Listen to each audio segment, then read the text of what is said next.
بسم الله الرحمن الرحيم. الحمد لله والصلاة والسلام على رسول الله سيدنا محمد وآله وصحبه ومن والاه. اللهم علمنا ما ينفعنا وانفعنا بما علمتنا وزدنا علما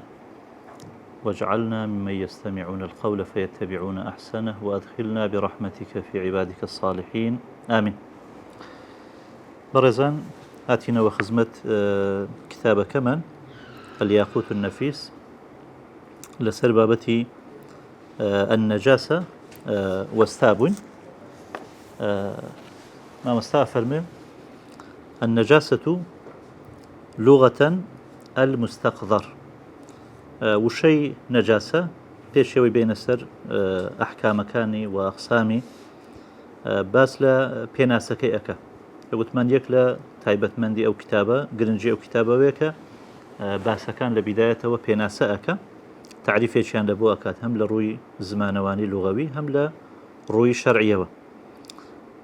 النجاسة لغة المستقذر وشي نجاسة كبكردواري هالبيرن بيسي بزمانواني يعني لغة بيداغوتي المستقذر مستقذر يعني هرشتي كإنسان بيزي ليبكاتوا لقد طبعي نقنجي أما بيداغوتي نجاسة حتى أقل بيتو اشتكى باكج بي مادام بيزي لي أكيتوا بيداغوتي نجاسة يعني كواتا معنى لغويك فراوانتر لمعنى شرعيك لبروي لشرع تنها أو شتانا بابلين بيسن كبابلين دواتر أماجين بي أكين يعني لروي شرع شرع ببيسي أزاني جا مرزنية هموي مستغذر بي يان بدي ويكتر بلام يعني أكري عندك شد وكو طبع إنسان بيزي ليبكاتو بلام لروي شرع بخاوين هجمارك بويا معنى لغويك المستقذر يعني هرشتي كإنسان بيزي ليبكاتو أو بيداغوتي بيسي بو نمونا مثلا تسلم يان تف يان مني أمانة إنسان بيزي ليبكاتو لهمان كات هرسيشيان لروي شرع وباكن خاوين وشرعا مستقذر يمنع صحة الصلاة حيث لا مرخصة لروي شرعية اشتكاك إنسان بيزي لأكاتوا والريقري أكا لصحة نويش كباسي نويش كردوا يعني اشتكاني ترش هاو شيوي نويش وكو مثلا طواف كردن يعني اوشتاني كوا بيبستيان با نوێ دەست و نوێژە پێویستیان بە تەهارەت و خاوینیە هەر شتێک ڕێگری بکە لە سەحەتی ئەمانە ئەمە پێی دەگوترێت نەجاسە پێی دەگوترێت پیسی حەیث لا مڕەخیسە بەڵام لە کاتێکدا کە ڕوخسەت نەبیت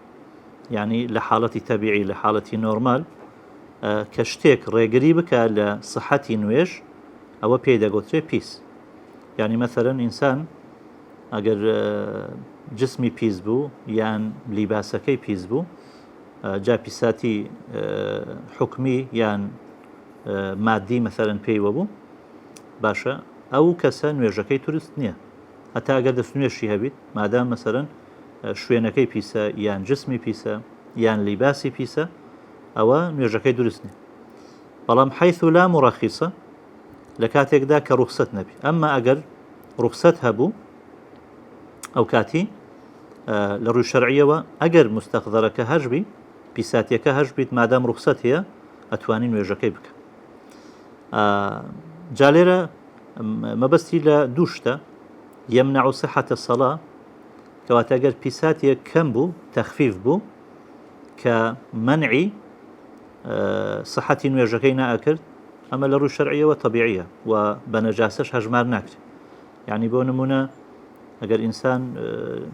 قەترە میزێکی مەثەلەن وە شوێنێک کەوتە بوو یان پەشکە خوینێک لە جسمی دەرچوو کە زۆر نەبوو بەقەدەر وەکوڵێن نێنووکیان کەمتر لە نێنووک بوو ئەمە لە ڕووی نوێژەوە نوێژەکەی دروستە لەبەرەوەی عەفوی لێدرا خۆ شتەکە خۆی لە خۆیدا ئینسان بێزی لێکاتەوە لە ئەسڵا پیسیشە بەڵام چونکە ڕێگری لە سەحەتی نوێژ ناکە ئەتوانین بڵێن ئەمە پیس نییە لە ڕووی شەرعەوە لەو حاڵەتی وحيث لا مرخص أي أجر رخصة هبو أو كاتي مثلا بو نمونە کەسێک کە ئاوی بەدەست ناکەوی و خریکیشە مەسەلەن کاتەکە ئەڕوا لێرە ئەو کەسە نوێژەکەی ئەکا مەسەلەن بۆ نمونە شوێنێکی پیسە بەڵام ئاوی بەدەست ناکەوی کە ئەم پیساتیە لا بدە خریکە وەختی نوێژش دەرئەچیتن ئەو کەسە تێمم ئەکە یان جاروا هەیە هەر فاقید و تەهوڕینە یعنی نە ئاوەکە هەیە نە گلەکەش هەیە خۆرەکەش هەیە دەبی نوێژەکەی هەر بکە لە بە حورمەتی وەختەکە ئەگەر چی نوێژەکەی دەبی ئیعادە بکاتەوە جا لێرە ئەم با بڵێن پیساتی هەر پیسە بەڵام ڕێگریش لە نوێژەکەی ناکە کەواتە ینی کاڵێن مستەقدەرێک کە ڕێگری لە نوێژەیەکە لە حاڵەتی تەبیعی ئەمە نەجاسەی پێ ئەگوترێت بەڵام ئەگەر وەکو ڕوخسەت بوو ئەمە بابەتێکی ترە باشە اینجا ئەسڵ لە ئەعیان الطهارەیە یعنی ئەسڵ وایە شتەکان پاک بن وەکو قاعدە فقهیەکە ئەڵێ الأصل في الأشياء الطهارة بۆیە ئەو شتانێک کەوا پیسن عەدەدیان زۆر نییە یعنی شتە خاوینەکان زیاترن کەواتە لێرە ئەکرێ هەندێک لەو شتانە باز بکەین کە پیسن بۆیە مامۆستا دێتە سەر ئەقسامی نەجاسە و دابەشی ئەکا لە بۆ سێ بەش ئەفەرمێ النەجاسەة ثلاثة أقسام پیسیەکان ئەبن بە سێ بەش مغلظة ومخففة ومتوسطة پیساتیمان هەیە مغلظة يعني غليظ و ئەستورە تندە واتە بە ئاسانی خاوین نابیتەوە و مخففة پیساتیمان هەیە سووکە خەفیفە وەکو دواتر باسی ئەەکەین هەر بە هەندێک ئاو بڕشێنی بەسەری پاکە بیتەوە و متوسطشمان هەیە ناوەندیمان هەیە لەو نێوەندە یعنی نە خەفیفە و نە ئەستوریشە و توندیشە فالمغلظة بەشی یەکەمی کە پیساتیەکە تندە ئەستورە نەجاسة الكلب والخنزير وما تولد منهما پیساتی سەگ و بەراز سەگ و بەراز خۆیان هەر پیسن و ئەوەشی کە لێیان دەرئەچیتن ئەویشیان هەر پیسە وما تولد منهما ئەوەی لەوانیش بە وەلد ئەوی بەچکە و فەرخەیان ئەویش هەر پیسە و پیساتیەکەش مغلظە ئەو من ئەحەدیهما یان لە نێوان یەکێک لەگەر یەکی تر ئەحەدیهما یعنی بۆ نمونە سەگێک لەگەر بزنێک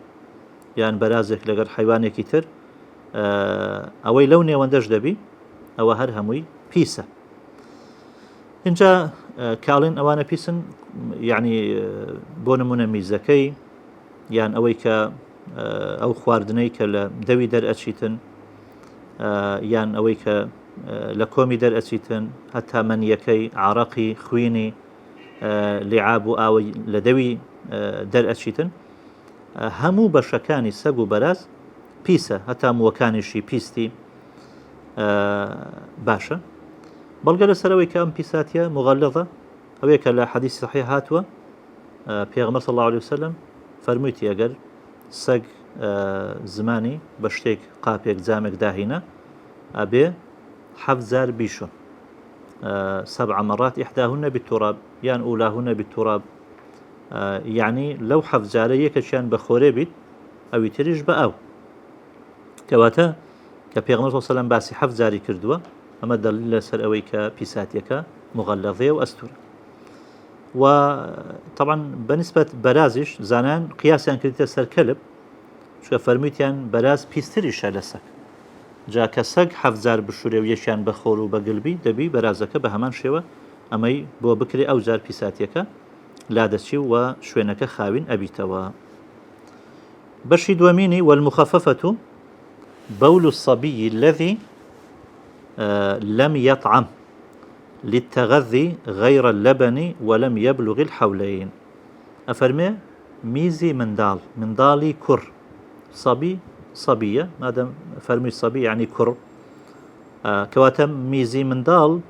چەند مەرزێکی باس کردو مامۆستا کە پیساتیەکە ئەبیتە مخفف کە هەندێک ئاو بەسەری دابڕشینیت خاوین ئەبیتەوە ئەوە نییە مەسەرەن تەواو ئاوی لەبەر بڕوە بەڵام بۆ مەرجانە یەکەمیان ئەبێ میزەکە ئی منداڵی کوڕ بیت نابی کچ بیت الذي لم يطعم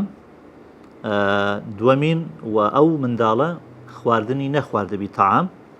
جا كافرمي يطعم شراب شرقي توا يعني أو شربة أم بابتاني نخوار دبي للتغذي وخوارنكشي كان خوار دبي لبو غذاء باشا يعني لبو خوراك لبو قشا كردني جسم أوانا خواردني بيانا درابي كواتا أجر خواردنيشي خوارد وكو تداوي بونما نخوش بيتن ئاوی مغەزی لە بۆ دائەندرێ ئەوە تەئسیر ناکات لە میزەکە چونکە لە بۆ دەرمانە یان تەحنیک یعنی سنەتە کە منداڵ ئەبی مەسەرەن قەسپێ خورمایەک یەکێک بەتابەتی پیاوی ئەهلی سەڵاح و تەقوا هەندێک بجوی و بیخاتە ناودەوی منداڵەکە و شریناتیەکەی تام بکە کە پێغەمبەر صلی الله علیه و سلم لە بۆ منداڵ وایە کرد منداڵەکان جا ئەمە چونکە بەنیەتی تەغەذی نییە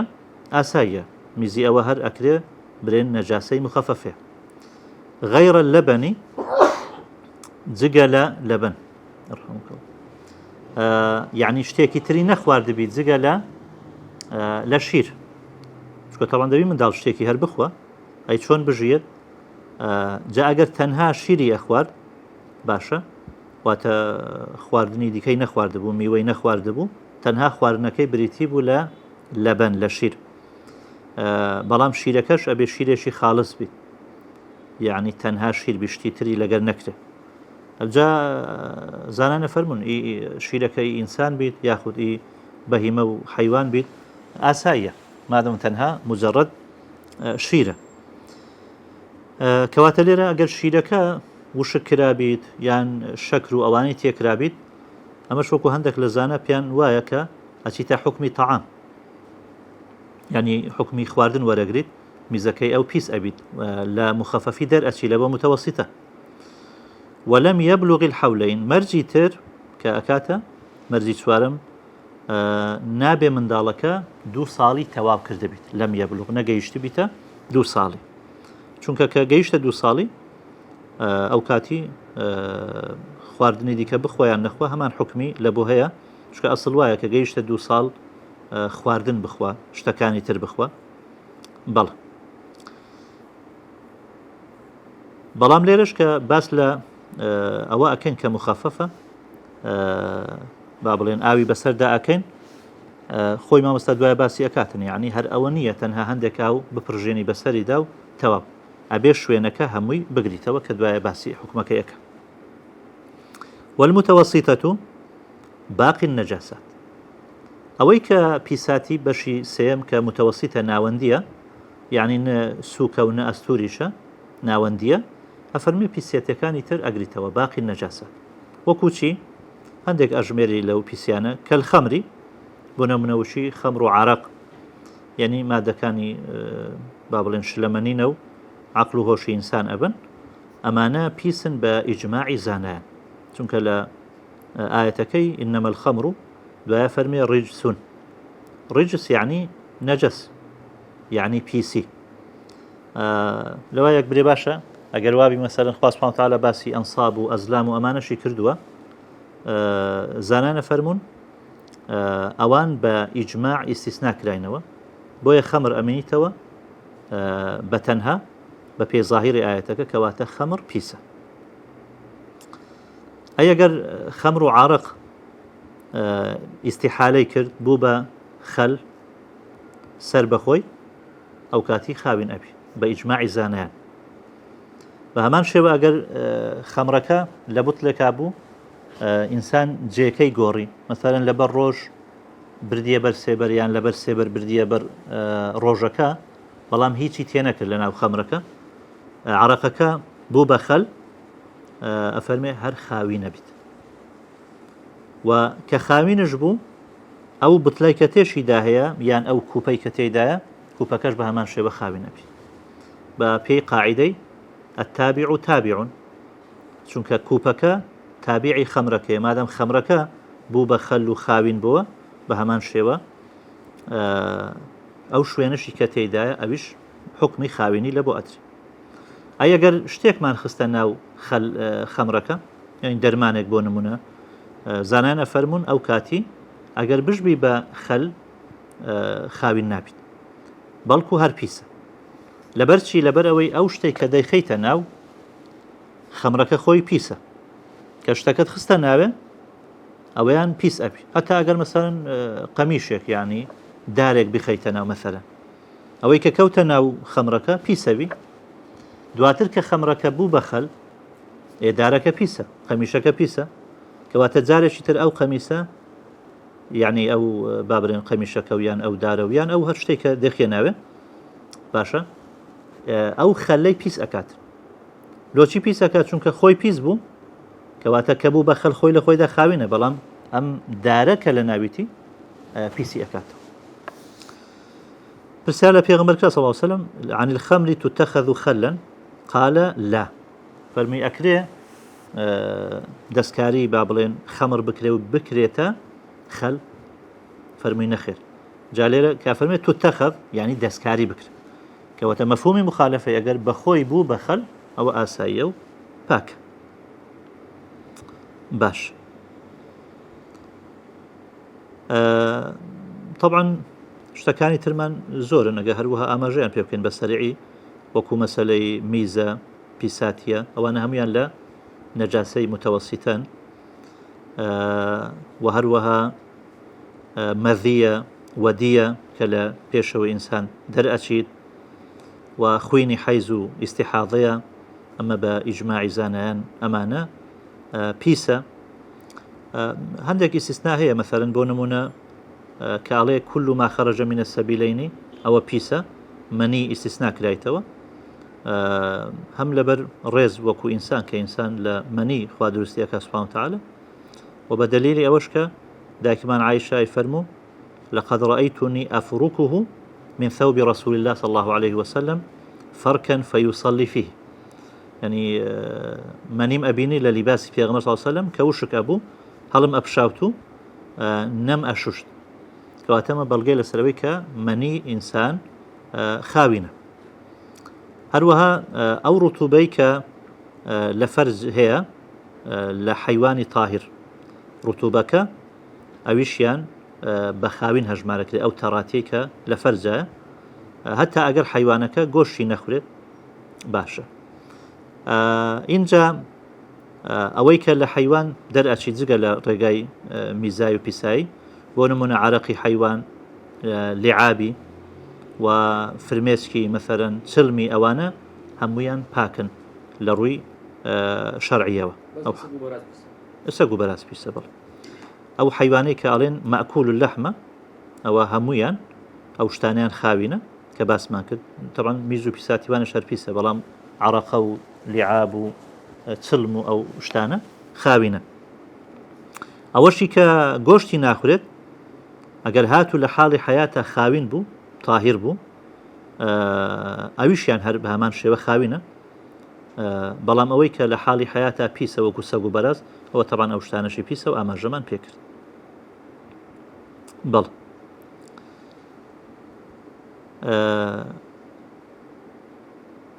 هەندێک شت وەکو ئیستیسنا مەثەلەن زانانە فەرمون خۆی لە خۆیدا شتەکە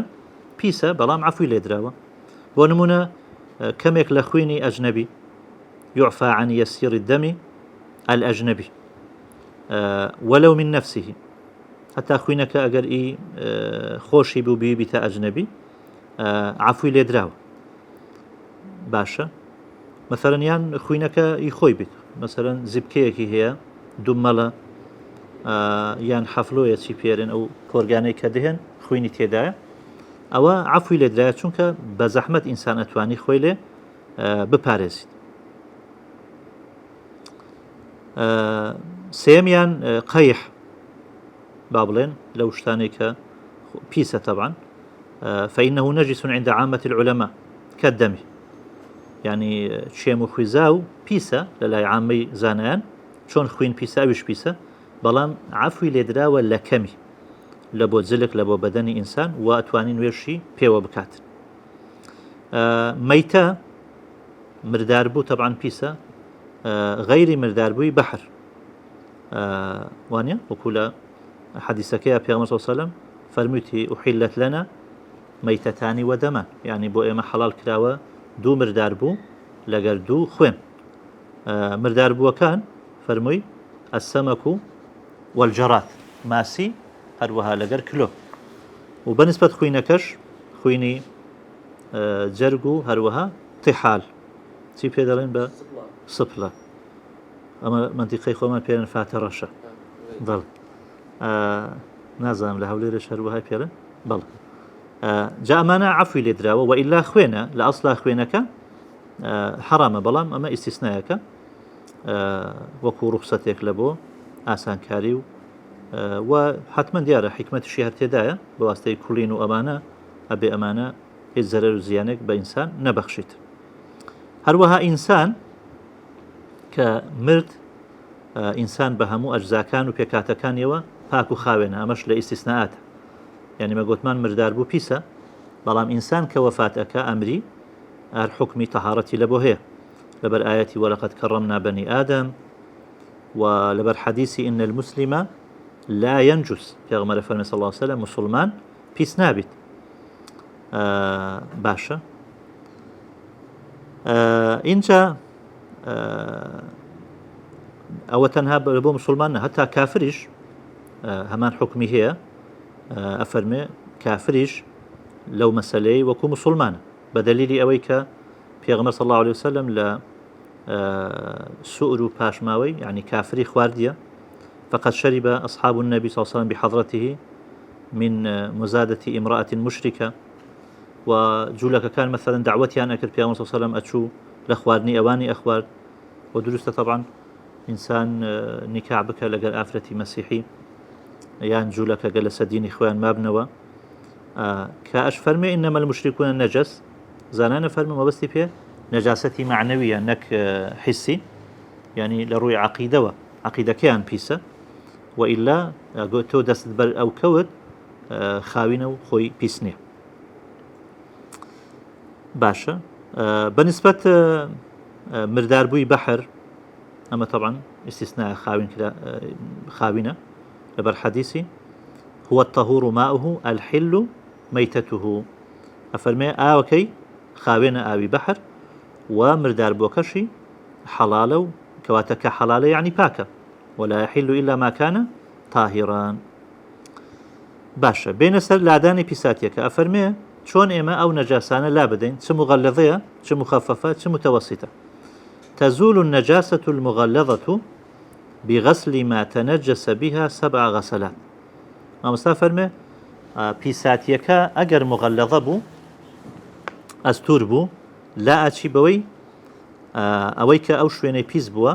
أبي حفزار بشره إحداهن بتراب يكلو حفتانة أبي خوري لقربي قلي لقربي بتراب مجزئ في التيمم مرز شي أويك همان أو خوري بك لبو تيمم درست يعني خوري شي التوابد يعني تيكر نبي لقرشتيتر وغير خور نبيد إيدي همان مواصفاتي قلي تيمومي هبيت أو كاتي اشتكى خاوين أبيتوا ما دام بيساتيك مغلظة كبيشتر أماجمان بحديثك كل في أغمر صلى الله عليه وسلم فرمي أجر سق زماني لجامع قابك دا أبي حفزار بشوري يكيشيان يان يكمينيان بخور وبقلبيت طبعا هيك شتك جێگای ئەو خۆرە ناگریتەوە ئەگەر 20 جار بیشۆی ئەگەر بە شامپۆ بە سابوون یان ئێستا ئەرێن مەسەرەن تعقیم و ئەم بابەتانە هیچیان جێگای خۆر ناگریتەوە هەر علمێنش دەرکەوتووە یعنی ئەو میکرۆبە بە غەیری خۆرەکە لا ناچیت و دواترش خۆر یەکێکە لە دوو تەهوڕین یعنی ئێمە لە ئیسلامە ئاومان هەیە لە بۆ تەهارەت بەکاردێ و خۆریشمان هەیە لە بۆ تەهارەت وەکو تێمون بەکاردێ کەواتە چونکە پیساتیەکە مغەلەزە هەردووک تەهارەتەکە یان متاهیرەکە باوا بڵێن هەردووشی لە بۆ بەکاردێ بەڵام مەسەرەن سابوون یان شامپۆ ئەمە شتێک نییە لە بۆ دەست و نوێژ بەکاربێ یان لە بۆ لابردنی نەجاست بەکاربێ لە ڕووی شەرعیەوە والمخففة برش ما تنجس بها بماء يعمه نجاسي سوق خفيف شون لا دەچیت ئەم پیساتیە لا ئەچی بەوەی کە ئاو بڕشێنی بەسەر ئەو شوێنەی کەوا پیس بووە بڕەشی ما تەنەجەسە بها یعنی ئەو شوێنەی کە پیس بووە بە پیساتیەکە تۆ ئاوەکە ئەڕشێنی بەسەر ئەو شوێنە بماء يعمه بەڵام ئەبێ ئاوەکە هەموو شوێنەکەی دابپۆشی هەمووی بگریتەوە تەنها فەرقەکە چییە لەگەڵ متەوەسیت لە متەوەسیت ئەبێ سەیلان بکە یعنی ئابێ ئاوی بەسەردا بڕوە بەڵام لە خەفیفەکەی گرنگ ئەوەیە هەموو شوێنەکە تەواو تەڕ ببی بەڵام هەندێک ئاوی بەسەردا پڕژێنی هەندێک پشکی وەربکەوی و هەندێکی پشتی بەر نەکەوی ئەمە خاوین نابیتەوە ئەبێ ئاگاداری ئەم نقطەیە بی باش والمتوسطة العينية إن جاء طبعا أو بيساتيش كوان ناوندية متوسطة أبيش أبي تدوبش ما مسا تقسيم يكالبو العينية والحكمية يعني بيساتيك من هي عينة يعني جرمي هي يعني مادية محسوسة بتساو أي بينين دستي لي أدري مثلا وصفي أكا يعني بابلن تعريفي أكاتن بيساتي عيني شيء متوسطي عيني التي لها لون أو ريح أو طعم أو بيساتي كوا رنجي هي بوني هي تامي هي أما بيغوتي بيساتي عيني أما شون خاوينا بيتوا بإزالة لونها وريحها وطعمها طبعا بواء بك رنجو تامو بوني لابسيت طبعا لقال عينكشي يعني أبي خدي مادك بروة إن جاء شوينواركشي دبي هالبروة كأكات التامو الرنجو بوني معنى أولية أقل بيساتيك بميني وبس تامو رنجو بوني نميني هالخاوين بيتونا أبي عينك بروة إن جاء لدواي أوا رنجو بونو تامكشي أبي بروة زانا نفرمون أقل طعمكيما تامي نجاسك أو الزرر أكيني يعني كان زرر أكيني يعني كان ما خاوين نبويتو أي بالنسبة رنجي يان بوني كبزحمة رنجكي لا أتشو يان بونكي لا أتشو أفرمون مادام هەری پشاوتووە و چەند جار ئاوی پێدا کردێ 2000 3000 مثلا پاشی ئەوە ئەگەر تامەکە برێن بۆنەکەمە یان ڕەنگەکەیمە زەرەر ناکەین یعنی بۆ نمونە لیباسەکە گەر سپی بیت پیساتێکی پێ بکەویت ڕەنگەکە بە زەحمەت لە ئاچیت بەڵام عینەکەی نامینی ئەو کاتی وەکو برێن ڕوخسەتی لێ دراوە و زەرەر ناکەین خەولەی کچی یەسار دێتە لای پێغەمبەر صلی الله علیه و سلم دیارە باسی پاکبوونەوە ئەکاتن لە بابەتی حەیز و ئەمانە پێغەمبەر صلی الله علیه و سلم پێ فەرمێ کە پاک بوویەوە خۆت بشۆ ئینجا نوێژەکەی بکە و ئەویش ئەڵێ ئەگەر خوێنەکە دەرنەچوو یعنی مەبەستی ڕەنجی خوێنەکە هەرماوە لە پاشی شوشتن پێغەمبەر پێ فەرمێ یەکفیکی غەسل الدەمی ولا يضرك أثره گرنگ ئەوەیە کە خوێنەکە لا بدە یعنی عینەکە بڕوە جا ئەگەر ئەسەری ما یعنی ڕەنگەکە بۆ نمونە ئەو کاتی زەرت پێ ناکە یعنی ئەمە بەتەنها احتیاتیە بەڵام ئەگەر ڕەنگ و بۆن هەردووک پێکەوەمان ئەو کاتی زەڕی هەیە چکە وەکو بڵێن سێ بەشی سەرە چیە ئەگەر لە سێ بەشان دوو بەشمە یعنی لایەنی پیسیەکەی زیاتر ئەگەری هەیە بۆی ئەو کاتی ئەتوانین بڵێن خاوین نابیتەوە والحکمیەت بەنسبەت جۆری دووەمینی نەجاسەی ناوەندی کە پێی دەگوتێ حکمی یاکە نسبەتە لە بۆ حکم يعني لە حکمی پیسیدایە وهي التي لا لون ولا ريح ولا طعم لها أو بيساتية كرنج بونو تامي لبونبي يعني مثلا جاروا باش كميزة قطرة ميزك وشوينك إنسان أكبي ودعا وشك أبيتوا باشا يعني قطرة ميزك أكبيتها ناو بقماشك أكبي وهابلين طبعا كتماشا أكيد كوشك أبيتوا يا رنجينية بونمونة بونكشي نماوة تامشی نییە شتێک نییە برێنەوە وەکو خواردنەوەش کە تامی هەبی ئەم جۆرە پیسیانە پێگوتێ پیساتی حکمی چۆن ئەمە خاوی نەبیتەوە بیجەری الماء على ما تنجس ئاوەکەی بەسەر ئەو شوێنە ئەەکەی کە پیساتیەکەی بەرکەوتووە کە ئاوت بەسەدا کرد ئیدی بە یەک جار خاوین ئەبیتەوە جان بەس سێلان یعنی بەسەدا ڕۆیشتن بەسەدا کردن جا طبعا هو دوو بەشە يعني ئەگەر ئاوەکە کەمبی ناکرێ ئەو شوێنەی کە پیس بووە مثلا لیباسەکەی پیس بووە بیخەیتە ناو ئاوەکە ئەگەر وات لێ کرد يعني پیساتیەکەت واریدی سەر ئاوەکە کرد ئاوەکە بیتە مەورود ئەو کاتی ئاوەکەش پیسەکە چکە دوونە القولەتین بەڵام ئەگەر ئاوەکە زۆر بوو ئاسایە بیخەیتە ناو ئاوەکە و بینیتە دەرێ خاوین ئەبی. باشە، ئەمە بەنسبەت نەجاسە. ئێستا دێنە سەر بابەتی ئیستینجا، بابەتی تارەت هەرگرتن لە کوردەواریەکە پێی ئەڵێن یان خۆ خاوینکردنەوە. الاستنجاء لغة القطع. استنجاء للغتها بمعنى قطعة، يعني معنى لغويكي قطعة، وكو يعني بلين بيساتيكا أبسريني نايهيلي بويا أو ناوي لندراوة. طبعا استطاب شي بي أقوترد لباك بونا شكا حت من يعني بيساتيكا من كلادا إنسان خوي خاوين أكاتوا. واستجمار شي بي أقوترد، استحجار واستجمار أوش لا وردة بردة شكا عادة بوردة بردة إنسان أكري خوي خاوين بكاتوا أو ناواني همو هنا. إذي بابتك لسروية كإنسان قضاي حاجة كرد شون بيشو باشي خوي خاوين بكاتوا. لغة وشيء استنجاء قتمان بمعنى قطعة، قطع يعني برين. وشرعا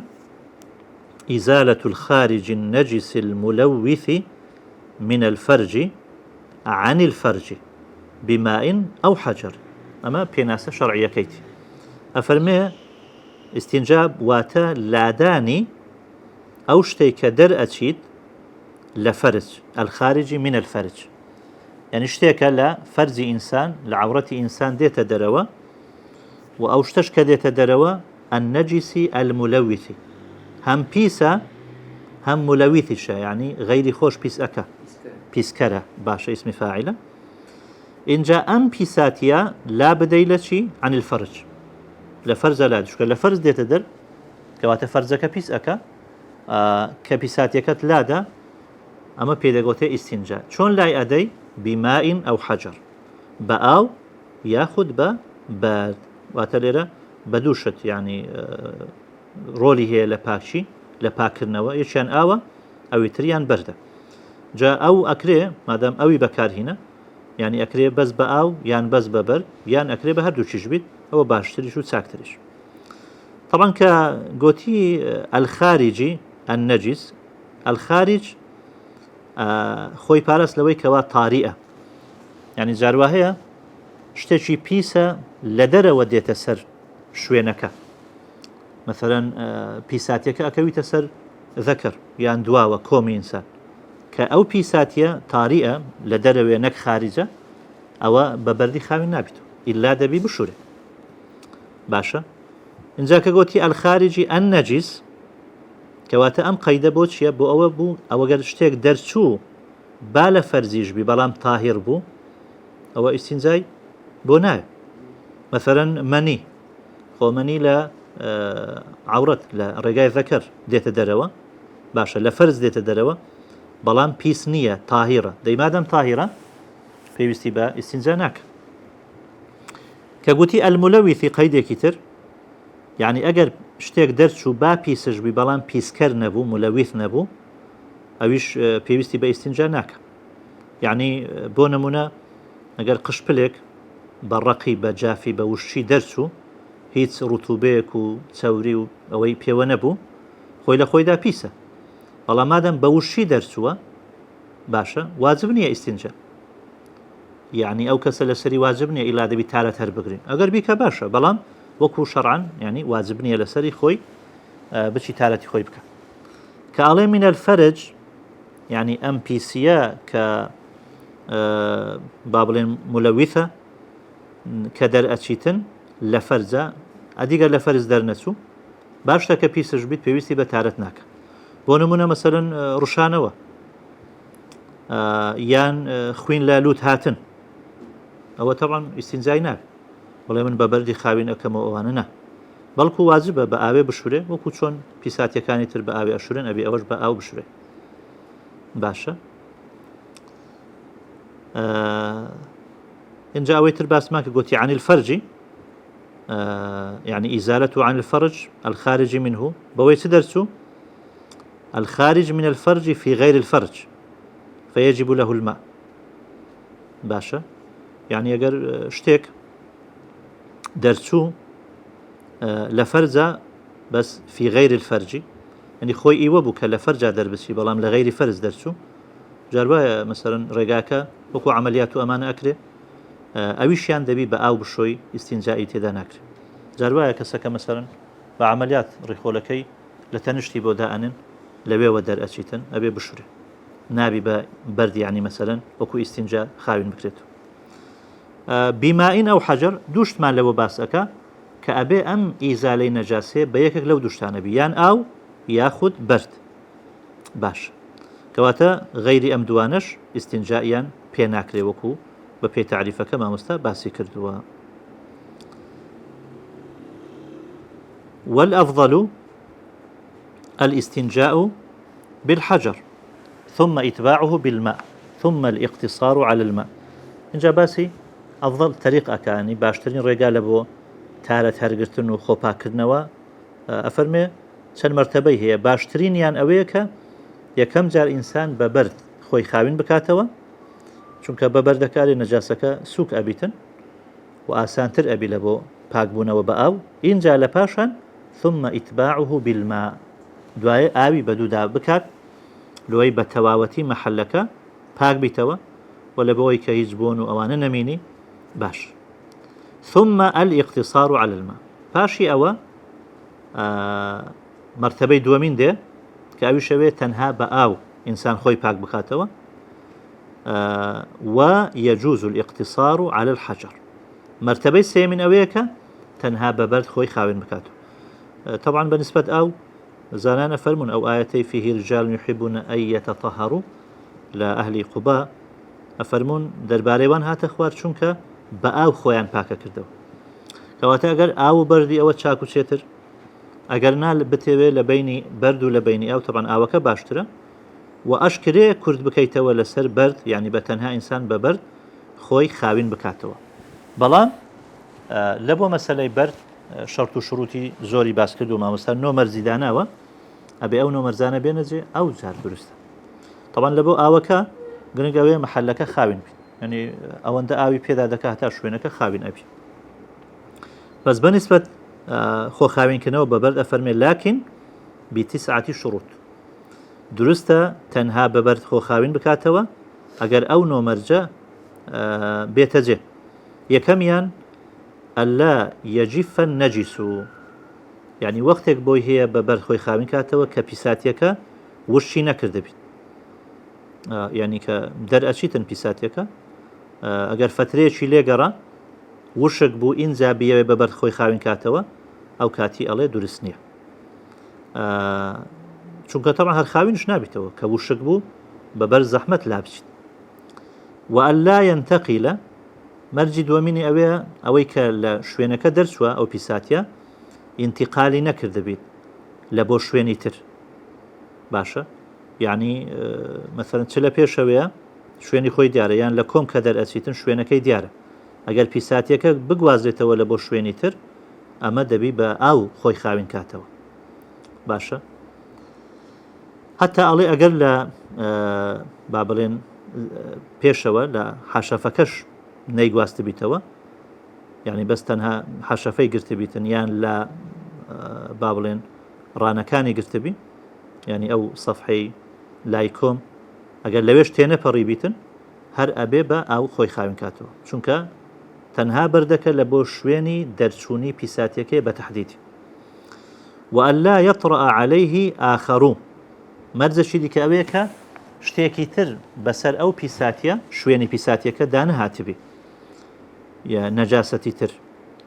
حتا ئەگەر مەسەڵەن ئەرێ تاهیرش بی یعنی شتێکی خاوین گەیشت بیت مەسەڵەن ئاوە بەسەر کۆمی داڕژابیتن اینجا تەڵان کە ئەگەتەوێندە لەوانە هەندێکی پرد بکە مادام شتێکی خارجی تر دەرچووە و بەسەریدا تێپەڕیوە هەتا ئەگەر خاوینش بیت نەکپیس ئەوە